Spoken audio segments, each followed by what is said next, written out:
कराची के इलाके पाकिस्तान चौक पर तजावुजात की भरमार पर टीएमसी सदर टाउन की जानिब से बड़ा ऑपरेशन किया जा रहा है।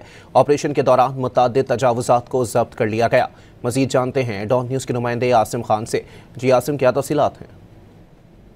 जी हाँ, ये सदर का इलाका है, पाकिस्तान चौक और अफगानी चौक। यहाँ पर टीएमसी सदर टाउन की जानिब से in charge anti encroachment Shahnawaz Khan की क़यादत में बड़ी कार्रवाई की जा रही है, जिसके दौरान मुतअद्दिद ठेले, पथारे और दीगर जो है तजावुजात को जब्त किया जा रहा है। बताना है शाहनवाज खान का कि टाउन चेयरमैन की जानिब से ट्रैफिक में खलल पर की शिकायत पर यह ऑपरेशन किया जा रहा है और यह ऑपरेशन रोजाना की बुनियाद पर जारी रहेगा। ताहम इस ऑपरेशन के दौरान मुतअद्दिद केबिन्स और दीगर सामान जो है वो जब्त करके टाउन मुंतकिल कर दिए गए।